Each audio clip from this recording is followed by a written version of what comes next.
Some people love us, some people hate us. Some believe we are very smart, some believe we are very stupid. Either way, whether you like us or not, you might need to sell us your stuff. Why? Because we are the young adults of today, and the power and the money is in our hands. Today, I will teach you how to sell your product or service to millennials.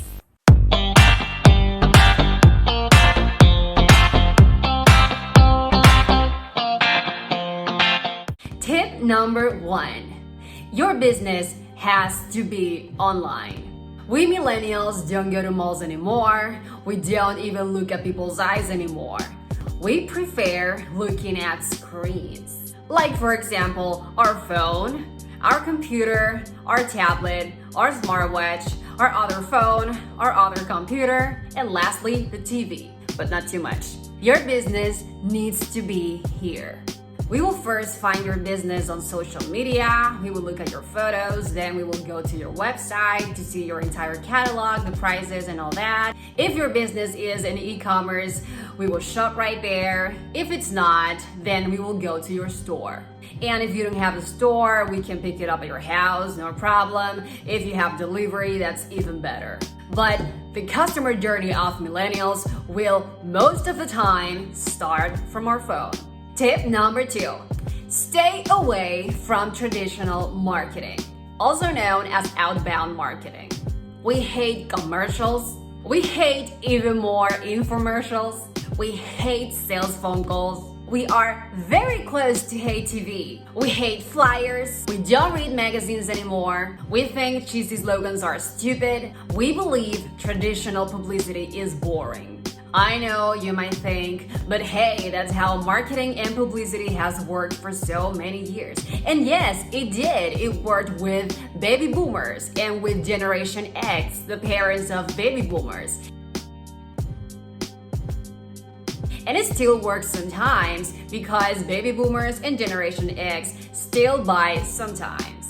But if what you're trying to do is to reach the younger generations, definitely traditional marketing is not the way.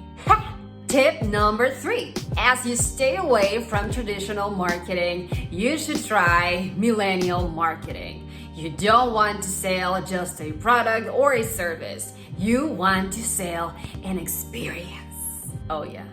A social status, a lifestyle. You want to sell something without telling people to buy it. You don't want to sell just a pair of sneakers. You want to sell a sports lifestyle. You don't want to sell just a plane ticket. You want to sell an adventure.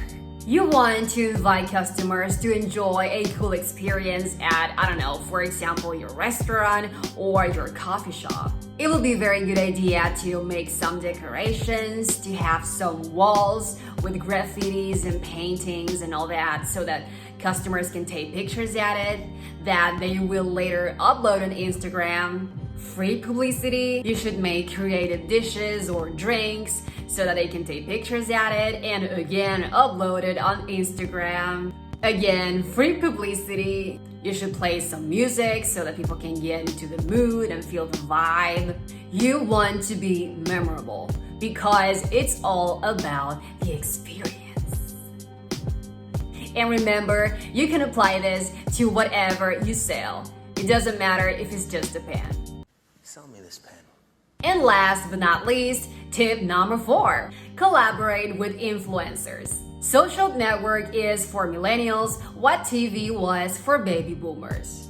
You should not only try to make your own content on social media, but you should also try to collaborate with content creators, aka influencers.